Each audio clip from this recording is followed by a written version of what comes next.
Hi friends, welcome to మిద్దె study hub. మనము last క్లాస్ల వరకు చోళుల గురించి, చోళుల పరిపాలన వ్యవస్థ, చోళుల కాలంలో మంత్రమండలి ఏ విధంగా ఉందో చూసాం. ఇప్పుడు చోళుల కాలంలోనే ఆదాయ వ్యయాలు. ప్రభుత్వానికి భూమి శిస్తు ముఖ్య ఆదాయ మార్గంగా ఉండింది. పంట పొలాలు సర్వే చేయించి పంటలో 1/3 వంతు పన్నుగా నిర్ణయించారు. భూమిని కౌలుకు తీసుకునే ఆచారము ఉండింది. వ్యవసాయాభివృద్ధికి చోళరాజులు తగిన శ్రద్ధ తీసుకున్నారు. ఈ భూమి శిస్తుకు తోడుగా పంటలు సర్వే చేయించి పంటల్లో 1/3 వంతు పన్నుగా నిర్ణయించారు. ఆ భూమి శిస్తుకు తోడుగా వృత్తి పన్నులు కూడా వీరు అమలు చేశారు. అవి ముఖ్యంగా మగ్గంపై పన్ను, స్వర్ణకారులపై పన్ను, అడవులపైన, నీటి వనరులపైన, సంతలపైన వర్తక సుంకాలు అనేటివి ఉండేటివి. ఉప్పు మీద కూడా వీరు పన్నులు వసూలు చేశారు. కొన్ని ప్రాంతాలలో పాడి కావల్ కూలీ అనేది ఉండింది. మొత్తం మీద చోళుల కాలంలో దీన్ని బట్టి చూస్తే మనకు పన్నుల భారం ఎక్కువగా ఉందనేది తెలుస్తుంది. ఈ పాడి కావల్ కూలీ అంటే మనకి కావలి కాసేవారు అన్నమాట. గ్రామాలకు కావలిగా ఉండేవారు పగులు రాత్రి. అందుకు గాను వాళ్ళకు కూలి ఇచ్చేవారు. వీటికి కూడా ప్రజలపై పన్ను వసూలు చేసి రాజులు ఆ కావలి ఉన్నందుకు వారికి కూలి చెల్లించేవారు ఆ కాలంలో. దీనినే పాడి కావల్ కూలి అని అంటారన్నమాట. ఓకే, ప్రజల పన్నులను ధన రూపంలో కానీ ధాన్య రూపంలో కానీ చెల్లించేవారు. కరువులప్పుడు ఈ పన్నులను రద్దు చేసేవారు కూడా. రాజ్యానికి వివిధ రూపాలలో సంక్రమించిన ఆదాయాన్ని రాజు ఈ అంతఃపురం, సైన్యము, నౌకాదళం, ఉద్యోగ సిబ్బంది, రహదారులు, నీటిపారుదల సౌకర్యాలు, ఆలయ నిర్మాణాలు, దాన ధర్మాలకు ఖర్చు చేసేవారు.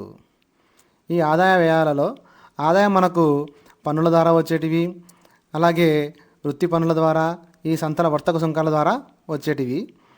ఉప్పు మీద పన్ను, పాడి కావల్ పన్ను, ఈ విధంగా మనకు ఆదాయ మార్గం అనేది ఉండింది. ఈ ఆదాయాన్ని కూడా వీరు ఏ విధంగా వ్యయం చేసేవారు అంటే ఈ సైన్యం కోసం, అలాగే ప్రజలకు ఇన్ఫ్రాస్ట్రక్చర్, రహదారులు, నీటిపారుదల, ఆలయాలు, దాన ధర్మాలు, వీటికి ఖర్చు చేసేవారు. నెక్స్ట్ సైన్యం. ప్రతి రాజ్యంలో కూడా సైన్యం అనేది చాలా ఇంపార్టెంట్. వారు ఆ సైన్యంను ఇతర రాజ్యాలపై దండయాత్ర చేయడానికి, అలాగే ఇతర రాజ్యాలు దండయాత్ర చేసినప్పుడు వారి రాజ్యంను కోల్పోకుండా ఆ సైన్యాన్ని వాళ్ళు మెయింటైన్ చేసేవారు. అలాగే మన చోళ సైన్యంలో కూడా 4 సైనిక విభాగాలు ఉండేటివి: పదాతి, గజ, అశ్విక, నౌకాదళాలు. ఈ 4 సైనిక విభాగాలకు రాజే అధిపతిగా ఉండేవాడు.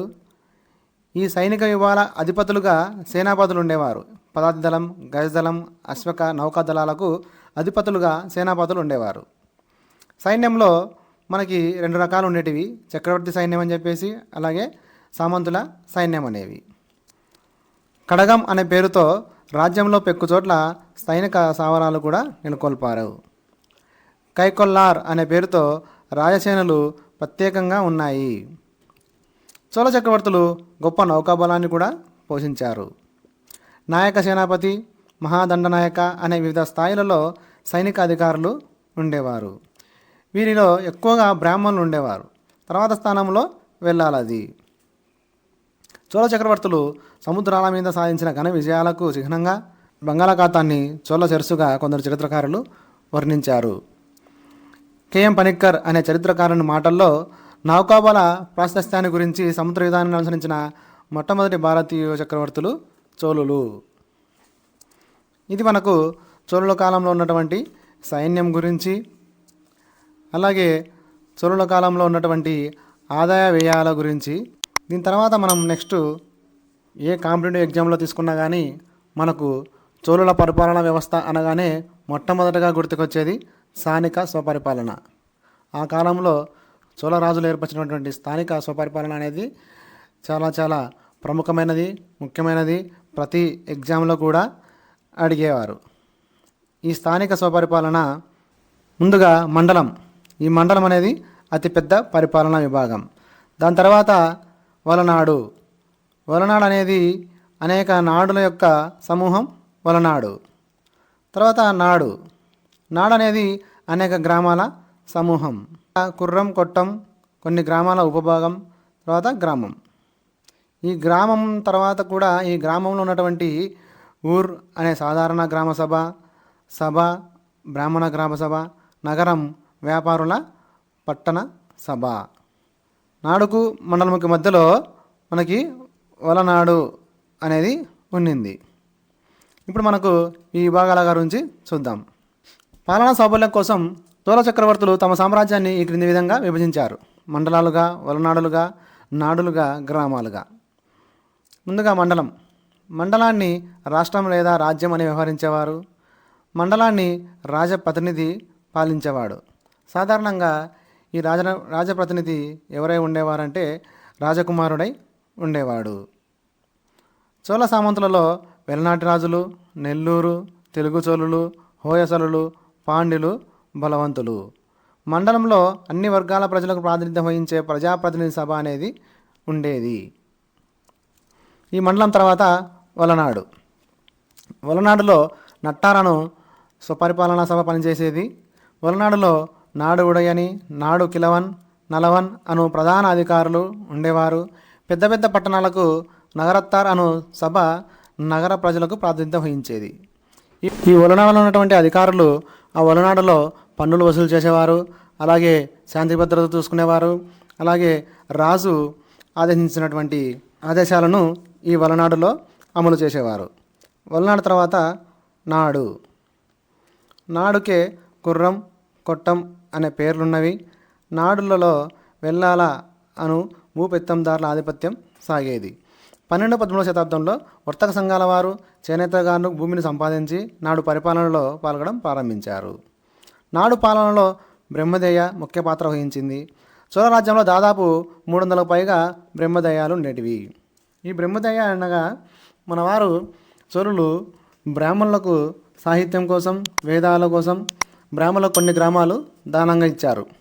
దానినే బ్రహ్మదయ అంటారు. అలాంటివి 300కు పైగా బ్రహ్మదయాలు ఉండేటివి ఈ చోళ సామ్రాజ్యంలో. స్థానిక స్వపరిపాలనలో చివరిది గ్రామ పరిపాలన. చోళుల పాలనలో గ్రామాలకు విశిష్ట స్థానం ఉంది. వీరి గ్రామ పరిపాలన గురించి మనకు లభించే శాసనము పరాంతకుని ఉత్తర మేరూరు శాసనము, కులోత్తుంగుని శాసనము సంపూర్ణంగా లభించింది. ఈ ఆధారాల వల్ల మనకు చోళుల పరిపాలన వ్యవస్థ, స్థానిక స్వపరిపాలన వ్యవస్థ అని, అందులో గ్రామ పరిపాలన వ్యవస్థ ముఖ్య పాత్ర వహించిందనేది తెలుస్తుంది. గ్రామాలను పాలించేది గ్రామ సభ. ఈ గ్రామ సభల స్వరూప స్వభావాలు ఒక్కో గ్రామానికి ఒక్కో రకంగా ఉండేది. వీరి శాసనాల్లో 3 రకాలైన గ్రామాలు కనిపిస్తాయి.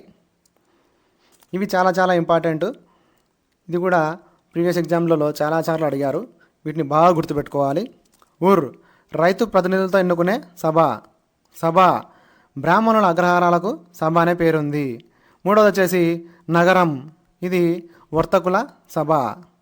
ఓకే, ఈ 3 కూడా బాగా గుర్తుపెట్టుకోవాలి. ఊరు అనగానేమి, సభ అనగానేమి, నగరం అనగానేమి. గ్రామానికి సంబంధించిన అన్ని పాలనా అంశాలపై గ్రామ సభకే సర్వాధికారాలు ఉండేటివి. ఓకే ఫ్రెండ్స్, ఇవి స్థానిక పరిపాలన గురించి ముఖ్యమైనటువంటి విషయాలు. మనం ప్రీవియస్ ఇయర్స్ క్వశ్చన్స్ చూస్తే వీటిపై ఏ రకంగా ప్రశ్నలు అడిగారు అనేది మనకు తెలుస్తుంది. వాటి ప్రకారంగా మనము క్వశ్చన్స్ కూడా ఫామ్ చేసుకొని ప్రిపేర్ కావాలి. ఓకే ఫ్రెండ్స్, మీకు ఈ వీడియో నచ్చినట్లయితే లైక్ చేయండి. అలాగే మన ఛానల్ని సబ్స్క్రైబ్ చేసుకోండి. నెక్స్ట్ వీడియోలో చోళుల పరిపాలన గురించి మరికొన్ని ముఖ్య విషయాలు మనము తెలుసుకుందాం. Okay, thank you.